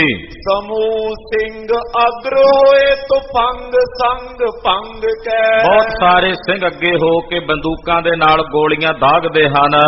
ਰਖੇ ਟਿਕਾਏ ਥਾਈ ਵਧੇ ਨ ਸ਼ਤਰੂ ਜੰਗ ਕੈ, ਸਿੰਘਾਂ ਨੂੰ ਇੱਕ ਜਗ੍ਹਾ ਤੇ ਟਿਕਾ ਕੇ ਰੱਖਿਆ, ਕਿਉਂਕਿ ਗੁਰੂ ਸਾਹਿਬ ਦਾ ਹੁਕਮ ਸੀ ਵੀ ਅੱਗੇ ਵੱਧ ਕੇ ਨਹੀਂ ਲੜਨਾ। ਜਿੱਥੇ ਖਲੋ ਜੋ ਉੱਥੇ ਹੀ ਖਲੋ ਕੇ ਲੜਨਾ। ਤੋ ਇਸ ਕਰਕੇ ਉੱਥੇ ਇੱਕ ਜਗ੍ਹਾ ਤੇ ਖਲੋ ਕੇ ਹੀ ਲੜ ਰਹੇ ਹਨ। ਨਿਸ਼ਾਨ ਮਾਨ ਸਿੰਘ ਲੈ ਦਇਓ ਸੋ ਚੀਰ ਛੋਰ ਭਾਈ ਮਾਨ ਸਿੰਘ ਜੀ ਨੇ ਨਿਸ਼ਾਨ ਸਾਹਿਬ ਲਿਆ ਕੇ ਗੱਡ ਕੇ ਉਹਦਾ ਫਰਲਾ ਖੋਲ ਦਿੱਤਾ ਨਿਸ਼ਾਨ ਸਾਹਿਬ ਦਾ, ਤਾਂ ਜੋ ਸਿੰਘਾਂ ਨੂੰ ਪਤਾ ਲੱਗ ਜੇ ਵੀ ਇਸ ਨਿਸ਼ਾਨ ਤੋਂ ਅੱਗੇ ਨਹੀਂ ਵਧਣਾ ਤੇ ਨਿਸ਼ਾਨ ਤੋਂ ਵੱਧ ਕੇ ਅੱਗੇ ਕਿਸੇ ਦੁਸ਼ਮਣ ਨੂੰ ਨਹੀਂ ਆਉਣ ਦੇਣਾ। ਤਰਪਾਏ ਕੈ ਤੋ ਰੰਗ ਕੋ ਚਾਹੰਤ ਹਿਲ ਦੌਰ ਕੈ। ਘੋੜੇ ਨੂੰ ਤੇਜ਼ ਕਰਕੇ ਹੱਲਾ ਜ਼ੋਰ ਦਾ ਕਰਨਾ ਚਾਹੁੰਦੇ ਹਨ। ਪੁਕਾਰ ਮਾਰ ਮਾਰ ਕੋ ਪਰੇ ਸੋ ਇੱਕ ਬਾਰ ਇੱਕੋ ਵਾਰ ਹੀ ਕਹਿੰਦੇ ਮਾਰ ਲੋ ਦੀ ਆਵਾਜ਼ ਸੁਣਾਈ ਦੇ ਰਹੀ ਹੈ। ਬਜਾਏ ਜੰਗ ਜੀਤ ਕੋ ਨਿਨਾਦ ਕੈ ਉਚਾਰਈ। ਕਹਿੰਦੇ ਜਿੱਤ ਦਾ ਹੀ ਨਿਸ਼ਾਨ ਵਜਾਇਆ ਜਾ ਰਿਹਾ ਇਧਰੋਂ ਰਣਜੀਤ ਨਗਾਰਾ। ਕਰੰਤ ਰੇਲ ਪੇਲ ਕੋ ਪ੍ਰਵੇਸ਼ ਹੋਏ ਸੂਰ ਮੇ। ਕਹਿੰਦੇ ਰੇਲ ਪੇਲ ਕਰਦਾ ਇੱਕ ਮੇਰੀ ਪਹਾੜੀਆਂ ਦੇ ਨਾਲ ਜਾ ਮਿਲੇ ਹਨ। ਤੁਪੰਗ ਤੀਰ ਮਾਰ ਕੇ ਮਿਲਾਏ ਵੀਰ ਧੂਰ ਮੇ। ਬਹੁਤ ਸਾਰੇ ਗੋਲੀਆਂ ਤੀਰ ਚਲਾ ਕੇ ਯੋਧਿਆਂ ਨੂੰ ਮਿੱਟੀ ਵਿੱਚ ਮਿਲਾ ਕੇ ਰੱਖ ਦਿੱਤਾ। ਕਿਰਪਾਨ ਖੇਚ ਮਿਆਨ ਤੇ ਕੜਾ ਕੜੀ ਮਚਾਏ। ਜਦੋਂ ਬਹੁਤ ਨੇੜੇ ਹੋ ਗਏ ਪਹਾੜੀਏ ਤੇ ਸਿੰਘਾਂ ਨੇ ਤਲਵਾਰਾਂ ਧੂਲੀਆਂ, ਫਿਰ ਤਲਵਾਰਾਂ ਨਾਲ ਵੀ ਜੰਗ ਹੋ ਰਿਹਾ, ਉਧਰ ਬੰਦੂਕਾਂ ਦੀਆਂ ਗੋਲੀਆਂ ਵੀ ਚੱਲ ਰਹੀਆਂ ਨੇ, ਤੀਰ ਨੇਜੇ ਬਰਛੇ ਵੀ ਚੱਲ ਰਹੇ ਨੇ। ਬਿਹੰਡ ਰੁੰਡ ਮੁੰਡ ਤੁੰਡ ਪੰਡ ਤੇ ਪਲਾਏ ਗਏ। ਔਰ ਬਹੁਤ ਸਾਰੇ ਰੁੰਡ ਮੁੰਡ ਜੰਗ ਦੇ ਮੈਦਾਨ ਦੇ ਵਿੱਚ ਖਿੰਡੇ ਦਿਸਦੇ ਨੇ। ਦੁਸ਼ਮਣਾਂ ਦੇ ਸੂਰਮਿਆਂ ਦੇ ਚਿਹਰਿਆਂ ਦੇ ਉੱਤੇ ਪਿਲੱਤਣ ਛਾਈ ਹੋਈ ਹੈ, ਡਰ ਨਾਲ ਉਹਨਾਂ ਦੇ ਚਿਹਰੇ ਪੀਲੇ ਪੈ ਰਹੇ ਨੇ, ਸਿੰਘਾਂ ਦੇ ਚਿਹਰੇ ਲਾਲ ਸੁਰਖ ਦਗ-ਦਗ ਕਰ ਰਹੇ ਨੇ। ਪ੍ਰਚੰਡ ਹੀ ਕਮੰਡ ਪਾਏ ਦੰਡ ਦੂਤ ਧਾਏ ਕੈ। ਦੁਸ਼ਮਣਾਂ ਦੇ ਉੱਤੇ ਭਿਆਨਕ ਜੰਗ ਕਰਦਿਆਂ ਹੋਇਆਂ ਉਹਨਾਂ ਨੂੰ ਦੰਡ ਦਿੱਤਾ, ਉਹਨਾਂ ਦੀ ਕੀਤੀ ਕਰਨੀ ਦਾ ਖਾਲਸੇ ਨੇ। ਕਟੰਤ ਕੰਠ ਕੰਧ ਪਾਉ ਦੰਡ ਕੋ ਰਸਾਏ ਕੈ। ਕਿਸੇ ਦਾ ਕੰਠ ਗਲ ਕੱਟਿਆ ਜਾਂਦਾ, ਕਿਸੇ ਦਾ ਕੰਧ ਮੋਢਾ ਕੱਟਿਆ ਜਾਂਦਾ, ਕਿਸੇ ਦੀ ਬਾਹ ਕੱਟੀ ਜਾਂਦੀ ਹੈ। ਏਦਾਂ ਬੜੇ ਰੋਸ ਨਾਲ ਸਿੰਘ ਲੜ ਰਹੇ ਨੇ। ਬਿਲੋ ਕਬੀਰ ਖਾਲਸਾ ਕਿਰਪਾਨ ਕੋ ਕਮੰਡ ਕੈ। ਸਤਿਗੁਰੂ ਸੱਚੇ ਪਾਤਸ਼ਾਹ ਜੀ ਮਹਾਰਾਜ ਜੀ ਦਾ ਖਾਲਸਾ ਜੋ ਤਲਵਾਰ ਦਾ ਭਾਰੀ ਬਲੀ ਯੋਧਾ ਹੈ, ਇਹ ਵੇਖਿਆ। ਪਰੇ ਸੋ ਇੱਕ ਬਾਰ ਹੀ ਅਨੇਕ ਹੂੰ ਬਿਹੰਡ ਕੈ। ਉਧਰੋਂ ਪਹਾੜੀਏ ਵੀ ਅਨੇਕਾਂ ਆਣ ਕੇ ਟੁੱਟ ਕੇ ਪੈ ਗਏ, ਬੜਾ ਭਿਆਨਕ ਗਹਿ ਗੱਠ ਜੰਗ ਹੋਇਆ। ਪ੍ਰਚੰਡ ਓਜ ਕੀਨ ਤੁੰਡ ਮੋਰ ਕੈਰ ਪੂਨਿਓ। ਜਿਹੜਾ ਵੀ ਪਹਾੜੀਆ ਚੜ ਕੇ ਆਉਂਦਾ ਜ਼ੋਰ ਨਾਲ ਬਲ ਪਾ ਕੇ ਸਿੰਘ ਉਹਦਾ ਮੂੰਹ ਮੋੜ ਕੇ ਵਾਪਸ ਪਰਤਾਉਂਦੇ ਹਨ। ਪਲਾਏ ਕੰਡ ਦੇਖ ਵੀਰ ਧੀਰ ਜੰਗ ਕੀ ਸੂਨਿਓ। ਪਹਾੜੀਏ ਜੰਗ ਦੇ ਮੈਦਾਨ 'ਚ ਪਿੱਠ ਵਿਖਾ ਕੇ ਦੌੜਦੇ ਐ, ਧੀਰਜ ਨਹੀਂ ਆਉਂਦਾ ਉਹਨਾਂ ਨੂੰ ਲੜਨ ਵਾਸਤੇ। ਨਿਹਾਰ ਤੇ ਨ ਮੋਰ ਨੈਣ ਤਰਾਸ ਕੈ ਵਿਸਾਲ ਤੇ। ਦੌੜੇ ਜਾਂਦੇ ਆ, ਪਿੱਛੇ ਨਹੀਂ ਮੁੜ ਕੇ ਅੱਖਾਂ ਕਰਕੇ ਵੇਖਦੇ, ਪਿੱਛੇ ਨਹੀਂ ਤੱਕਦੇ, ਦੌੜੇ ਜਾਂਦੇ ਨੇ, ਭੱਜੇ ਜਾਂਦੇ ਹਨ। ਬਚੇ ਰਹੇ ਪਲਾਏ ਜੇ ਅਰੇ ਸੋ ਮੇਲ ਕਾਲ ਤੇ। ਬਚੇ ਉਹੀ ਜਿਹੜੇ ਭੱਜ ਗਏ, ਜਿਹੜੇ ਅੜੇ ਉਹ ਸਾਰੇ ਖਾਲਸੇ ਨੇ ਝਾੜ ਕੇ ਰੱਖ ਦਿੱਤੇ। ਉਤੇ ਸੋ ਦੂਰ ਕੇਸਰੀ ਪਿਲੋਕ ਸੂਰ ਭਾਜ ਤੇ। ਕੇਸਰੀ ਚੰਦ ਥੋੜਾ ਜਿਹਾ ਦੂਰ ਸੀ, ਉਹਨੇ ਵੇਖਿਆ ਵੀ ਸਾਡੇ ਸੂਰਮੇ ਭੱਜ ਕੇ ਵਾਪਸ ਜਾ ਰਹੇ ਨੇ। ਲਏ ਸੂ ਸੂਰ ਮੇ ਮਿਲੇ ਸੋ ਸਿੰਘ ਗਾਜ ਤੇ। ਉਧਰ ਸਿੰਘ ਬਹੁਤ ਸਾਰੇ ਸੂਰਮਿਆਂ ਨੂੰ ਨਾਲ ਲੈ ਕੇ ਗੱਜ ਰਹੇ ਹਨ। ਉਹ ਦੰਡ ਐਂਚ ਐਂਚ ਕੇ ਪ੍ਰਹਾਰ ਬਾਨ ਕਾਲ ਕੋ। ਉਧਰੋਂ ਕੇਸਰੀ ਚੰਦ ਨੇ ਭਜਦੇ ਜਾਂਦਿਆਂ ਨੂੰ ਰੋਕਣ ਵਾਸਤੇ ਔਰ ਉਹਨਾਂ ਨੂੰ ਸਹਾਰਾ ਦੇਣ ਲਈ ਤੀਰ ਚਲਾਉਣੇ ਸ਼ੁਰੂ ਕੀਤੇ। ਅਰੇ ਉਹ ਸੋ ਅਗਰ ਆਏ ਕੇ ਹਜ਼ਾਰ ਯੋਧਾ ਨਾਲ ਕੋ। ਉਹ ਵੀ ਨਾਲ ਅੱਗੇ ਆ ਕੇ ਅੜ ਗਿਆ, ਹਜ਼ਾਰਾਂ ਯੋਧੇ ਕੇਸਰੀ ਚੰਦ ਦੇ ਨਾਲ ਹਨ। ਯਥਾ ਪ੍ਰਵਾਹ ਜਾਵ ਤੋ ਗਿਰੀਨ ਤੇ ਸਥਿਤ ਹੋਏ। ਕਹਿੰਦੇ ਜਿਵੇਂ ਕੋਈ ਤੇਜ਼ ਵਹਿਣ ਜਾਂਦਾ ਨਾ ਪਾਣੀ ਦਾ, ਤੇ ਅੱਗੇ ਕੋਈ ਪਹਾੜ ਆ ਜਾਏ ਤੇ ਪਹਾੜ ਉਸ ਵਹਿਣ ਨੂੰ ਰੋਕ ਲੈਂਦਾ। ਤਥਾ ਥਿਰੰਤ ਖਾਲਸਾ ਚਾਹੰਤ ਚੀਤ ਜੀਤ ਹੋਏ। ਇਦਾਂ ਖਾਲਸੇ ਨੇ ਇਹਨਾਂ ਦੇ ਵਹਿਣ ਨੂੰ ਅੱਗੋਂ ਪਹਾੜ ਬਣ ਕੇ ਰੋਕ ਲਿਆ। ਕੇਸਰੀ ਚੰਦ ਸਮੇਤ ਆਈ ਬੜੀ ਫੌਜ ਲੜਨ ਵਾਸਤੇ ਫਿਰ ਵੱਧ ਕੇ, ਪਰ ਜਿਵੇਂ ਕੋਈ ਪਹਾੜ ਅੱਗੇ ਰੁਕ ਜਾਂਦਾ ਨਾ, ਪਾਣੀ ਦੇ ਵਹਿਣ ਨੂੰ ਰੋਕ ਲੈਂਦਾ, ਏਦਾਂ ਖਾਲਸਾ ਪਹਾੜ ਵਾਂਗੂ ਅੱਗੇ ਖਲੋ ਗਿਆ ਇਹਨਾਂ ਦੇ ਵਹਿਣ ਨੂੰ ਰੋਕਣ ਲਈ। ਭਿਆਨਕ ਜੰਗ ਮਚਿਆ। ਰਿਪੂਨ ਕਾਟ ਸੈਂਕਰੇ ਸਰੀਰ ਕਾਏ ਖਾਏ ਕੈ। ਬਹੁਤ ਸਾਰੇ ਦੁਸ਼ਮਣਾਂ ਨੂੰ ਕੱਟ ਕੇ ਸਿੰਘ ਆਪ ਵੀ ਬੜੇ ਜ਼ਖਮੀ ਹੋਏ। ਮੋਰੇ ਬੌਰ ਵੀਰ ਸਿੰਘ ਸ਼੍ਰੀ ਫਤਿਹ ਸੁਪਾਏ ਕੈ। ਔਰ ਜਦੋਂ ਇੱਕ ਵਾਰੀ ਦੌੜ ਗਏ ਪਹਾੜੀਏ, ਸਿੰਘ ਨਿਸ਼ਾਨ ਸਾਹਿਬ ਚਲਾਉਂਦਿਆਂ ਔਰ ਜਕਾਰੇ ਵਜਾਉਂਦਿਆਂ ਹੋਇਆਂ ਜੰਗ ਦੇ ਮੈਦਾਨ 'ਚ ਫਤਿਹ ਪ੍ਰਾਪਤ ਕਰਕੇ ਪਿਛਾਂ ਨੂੰ ਵਾਪਸ ਪਰਤੇ ਹਨ।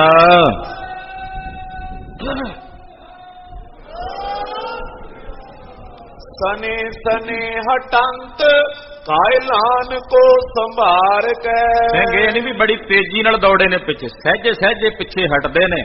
ਸਹਿਜੇ ਸਹਿਜੇ ਇਸ ਕਰਕੇ ਵੀ ਤੇਜ਼ੀ ਨਾਲ ਦੌੜਾਂਗੇ ਤੇ ਪਹਾੜੀਏ ਪਿੱਛੇ ਆਉਣਗੇ। ਸਹਿਜੇ ਸਹਿਜੇ ਸਿੰਘ ਪਿੱਛੇ ਨੂੰ ਜਾ ਰਹੇ ਹਨ। ਫਿਰੇ ਸਥਾਨੇ ਆਪਨੇ ਸਮੂਹ ਤੀਰ ਧਾਰ ਕੈ। ਔਰ ਆਪੋ ਆਪਣਿਆਂ ਥਾਵਾਂ ਤੇ ਧੀਰ ਧਾਰਨ ਕਰਕੇ ਸਿੰਘ ਆ ਫਿਰੇ ਹਨ। ਤੋ ਭੰਗ ਸੰਗ ਅੰਗ ਬਾਉ ਭੰਗ ਕੈ ਵਿਸਾਲ। ਔਰ ਬੰਦੂਕਾਂ ਦੀਆਂ ਗੋਲੀਆਂ ਦਾਗ ਕੇ ਦੁਸ਼ਮਣਾਂ ਨੂੰ ਮਾਰਦੇ ਹਨ। ਕਈ ਹਜ਼ਾਰ ਓਰੜੇ ਅਨੇਕ ਏਲ ਕਾਲਈ। ਹਜ਼ਾਰਾਂ ਦੀ ਗਿਣਤੀ 'ਚ ਪਹਾੜੀਏ ਹੱਲਾ ਕਰਦੇ ਨੇ, ਜਿੰਨੇ ਹੱਲਾ ਕਰਕੇ ਆਉਂਦੇ ਆ ਮਾਰੇ ਜਾਂਦੇ ਨੇ। ਖਰੇ ਕਰੇ ਸੋ ਦੂਰਈ ਪ੍ਰਹਾਰ ਗੋਰੀਆਂ ਕੋ। ਗੋਲੀਆਂ ਮਾਰ ਮਾਰ ਕੇ ਸਿੰਘਾਂ ਨੇ ਸਾਰਿਆਂ ਨੂੰ ਦੂਰ ਹੀ ਖੜੇ ਕੀਤਾ, ਕਿਸੇ 'ਚ ਹੌਸਲਾ ਨਹੀਂ ਪੈਂਦਾ ਨੇੜੇ ਆਉਣ ਦਾ। ਸਮੀਪ ਹੋਏ ਪਾਏ ਨਾ ਪ੍ਰਹਾਰਿਓ ਪ੍ਰਹਾਨ ਕੋ। ਨੇੜੇ ਆ ਕੇ ਆਪਣਾ ਪੈਰ ਨਹੀਂ ਪਾਉਂਦੇ, ਪਤਾ ਵੀ ਜੇ ਨੇੜੇ ਗਏ ਤੇ ਮਾਰੇ ਜਾਵਾਂਗੇ। ਮਚਿਓ ਸੋ ਜੁੱਧ ਕ੍ਰੋਧ ਕੈ ਤੂੰ ਭੰਗ ਸੰਗ ਕਾਏ। ਇਸ ਕਰਕੇ ਹੁਣ ਕੇਵਲ ਬੰਦੂਕਾਂ ਦਾ ਹੀ ਜੰਗ ਹੋ ਰਿਹਾ ਤੇ ਗੋਲੀਆਂ ਚੱਲ ਰਹੀਆਂ ਨੇ। ਮਰੇ ਪਰੇ ਅਨੇਕਈ ਲਹੂ ਪ੍ਰਵਾਹ ਜਾਏ। ਅਨੇਕਾਂ ਹੀ ਜੰਗ ਦੇ ਮੈਦਾਨ 'ਚ ਮਰੇ ਪਏ, ਉਹਨਾਂ ਦੇ ਸਰੀਰਾਂ 'ਚੋਂ ਲਹੂ ਦਾ ਵਹਿਣ ਵਹਿੰਦਾ ਜਾ ਰਿਹਾ ਹੈ। ਸੋ ਭੂਤ ਪ੍ਰੇਤ ਜੋਗਨੀ ਸ਼੍ਰਿੰਗਾਲ ਮਾਸ ਖਾਵਤੇ।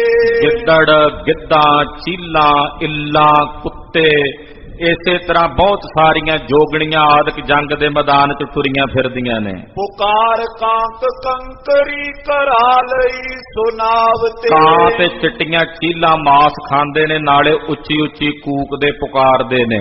ਤੋ ਰੰਗ ਅੰਗ ਭੰਗ ਤੇ ਕਿਤੇ ਕਛੂਛ ਡੋਲਤੇ। ਕਈ ਘੋੜੇ ਜ਼ਖਮੀ ਪਏ ਹੋਏ ਨੇ, ਕਈ ਘੋੜੇ ਮਾਰੇ ਗਏ ਨੇ ਤੇ ਕਈ ਘੋੜੇ ਲਾਵੇਂ ਹੀ ਤੁਰੇ ਫਿਰਦੇ ਨੇ, ਉਹਨਾਂ ਦੇ ਜਿਹੜੇ ਸਵਾਰ ਨੇ ਉਹ ਮਾਰੇ ਗਏ ਨੇ। ਕਟੇ ਸਰੀਰ ਹਾਥ ਪਾਏ ਕੋਏ ਦੀਨ ਬੋਲਤੇ। ਕਿਸੇ ਦਾ ਹੱਥ ਵੱਢਿਆ ਪਿਆ, ਕਿਸੇ ਦੀ ਬਾਹ ਵੱਢੀ ਪਈ ਹੋਈ ਹੈ, ਕਿਸੇ ਦੀ ਲੱਤ ਕੱਟੀ ਹੋਈ ਹੈ। ਬਿਹਾਲ ਹੋਏ ਵਿਸਾਲਈ ਕਰਾਲ ਬੀਚ ਖੇਤ ਕੇ। ਔਰ ਬੜਾ ਭਿਆਨਕ ਮੰਜ਼ਰ ਬਣਿਆ ਹੋਇਆ ਜੰਗ ਦੇ ਮੈਦਾਨ ਦਾ। ਕਰਹਾਤੇ ਪੁਕਾਰਤੇ ਮਰੰਤ ਸਵਾਮ ਹੇਤ ਕੇ। ਜਿਹੜੇ ਜ਼ਖਮੀ ਪਏ ਨੇ ਕਰਾਉਂਦੇ ਨੇ ਔਰ ਆਵਾਜ਼ਾਂ ਮਾਰਦੇ ਆ, ਉਹ ਸਾਡਾ ਕੋਈ ਬਾਹ ਫੜੇ ਆ ਕੇ ਸਾਨੂੰ ਕੋਈ ਬਚਾਵੇ। ਲਰੰਤ ਏਵ ਰੀਤ ਸੋ ਪ੍ਰਕਾਸ਼ ਮੰਦ ਹੋਏ। ਇਹ ਤਾਂ ਲੜਦਿਆਂ ਲੜਦਿਆਂ ਰੌਸ਼ਨੀ ਘਟ ਗਈ, ਯਾਨੀ ਕਿ ਸੰਧਿਆ ਦਾ ਵੇਲਾ ਹੋ ਗਿਆ, ਸੂਰਜ ਛਿਪਣ ਲੱਗਾ। ਪ੍ਰਗੋਪ ਮਾਰ ਤੰਡ ਪਾਪਿਆਨ ਸੰਜ ਸੋਇਓ। ਭਿਆਨਕ ਸੰਧਿਆ ਹੋਈ ਉਸ ਵੇਲੇ ਤੇ ਸੂਰਜ ਛੁਪ ਗਿਆ। ਫਿਰ ਅੰਤ ਰੁਦਰ ਰੁਦਰ ਬੇਖ ਸੰਗ ਲੈ ਗਣਾਈ ਕੋ। ਔਰ ਕਹਿੰਦੇ ਰੁਦਰ ਵੀ ਜੰਗ ਦੇ ਮੈਦਾਨ 'ਚ ਆਪਣੇ ਗਣ ਲੈ ਕੇ ਫਿਰ ਰਿਹਾ ਹੈ। ਟਿਕੇ ਸਮੂਹ ਸੂਰਮੇ ਸਥਾਨ ਮੋਰ ਚਾਨ ਕੋ। ਸੂਰਮੇ ਆਪੋ ਆਪਣੀਆਂ ਥਾਵਾਂ ਤੇ ਟਿਕੇ ਹੋਏ ਨੇ, ਖਲੋਤੇ ਹੋਏ ਨੇ। ਫਿਰੇ ਸੋ ਆਪ ਆਪ ਕੋ ਸੰਭਾਲ ਕਾਏ ਲਾਨ ਕੋ। ਸਾਰੇ ਆਪੋ ਆਪਣੀਆਂ ਥਾਵਾਂ ਤੇ ਟਿਕ ਗਏ ਨੇ, ਖਲੋ ਗਏ ਨੇ।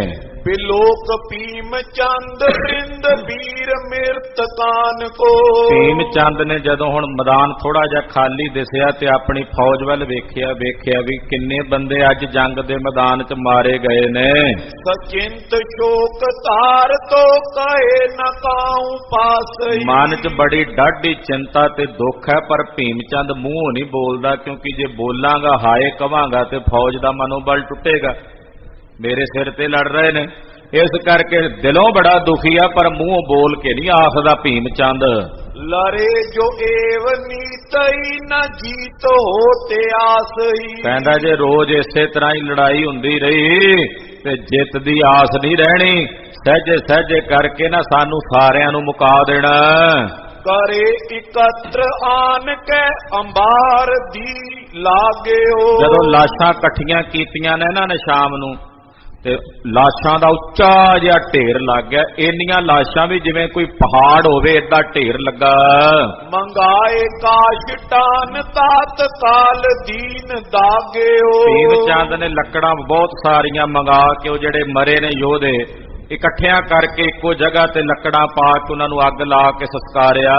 विशाल शोक तार कैस चिंत रात होए कै। ਬੜਾ ਡਾਢਾ ਸ਼ੋਕ ਇਹਦੇ ਮਨ ਚ ਸਾਰੀ ਰਾਤ ਚਿੰਤਾ ਵਿੱਚ ਹੀ ਭੀਮ ਚੰਦ ਦੀ ਬਤੀਤ ਹੋਈ। कछूक खान पान कह रहे हो प्रियंक सोए कै। ਸੇਵਾਦਾਰ ਇਹਦੇ ਵਾਸਤੇ ਰੋਟੀ ਲਿਆਏ ਤੇ ਰੋਟੀ ਦੀ ਗਰਾਹੀ ਤੋੜ ਕੇ ਮੂੰਹ ਚ ਪਾਵੇ ਤੇ ਅੰਦਰ ਕਿੱਥੇ ਜਾਵੇ।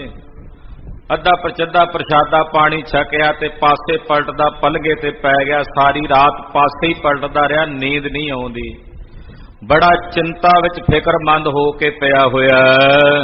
दोहरा श्री अजीत सिंह जीत ले कायल सकल संभाल।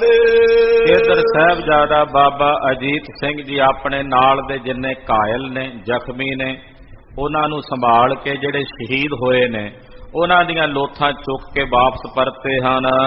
पित समीप आवत पाए पनियो जंग ऐवाल। ਪਿਤਾ ਗੁਰੂ ਕਲਗੀਧਰ ਜੀ ਦੇ ਚਰਨਾਂ ਵਿੱਚ ਬਾਬਾ ਅਜੀਤ ਸਿੰਘ ਜੀ ਆਏ ਨੇ। ਜੰਗ ਹੋਇਆ ਜੋ ਜੰਗ ਦੇ ਮੈਦਾਨ 'ਚ ਵਰਤਿਆ ਉਹ ਬਾਬਾ ਅਜੀਤ ਸਿੰਘ ਜੀ ਨੇ ਕਲਗੀਧਰ ਪਿਤਾ ਸਾਹਿਬ ਸ੍ਰੀ ਗੁਰੂ ਗੋਬਿੰਦ ਸਿੰਘ ਸਾਹਿਬ ਜੀ ਮਹਾਰਾਜ ਜੀ ਨੂੰ ਦੱਸਿਆ ਹੈ ਕਿ ਕਿਵੇਂ ਜੰਗ ਹੋਇਆ, ਕਿਵੇਂ ਯੁੱਧ ਹੋਇਆ। ਉਹ ਕਥਾ ਆਪ ਦੀ ਅਗਲਿਆਂ ਪ੍ਰਸੰਗਾਂ 'ਚ ਸਰਵਣ ਕਰੋਗੇ। ਜੰਗ ਜਾਰੀ ਹੈ। ਮਹਾਰਾਜ ਜੀ ਦਾ ਪਵਿੱਤਰ ਇਤਿਹਾਸ ਕਥਨ ਕਰਦਿਆਂ ਹੋਈਆਂ ਭੁੱਲਾਂ ਚੁੱਕਾਂ ਦੀ ਖਿਮਾ ਕਰਨੀ, ਅਰਦਾਸ ਕਰਨੀ ਕਿ ਸਤਿਗੁਰੂ ਜੀ ਅੱਗੇ ਵਾਸਤੇ ਸਦ ਬੁੱਧੀ ਔਰ ਸਮਤ ਪ੍ਰਦਾਨ ਕਰਨ। ਵਾਹਿਗੁਰੂ ਵਾਹਿਗੁਰੂ ਵਾਹਿਗੁਰੂ ਵਾਹਿਗੁਰੂ।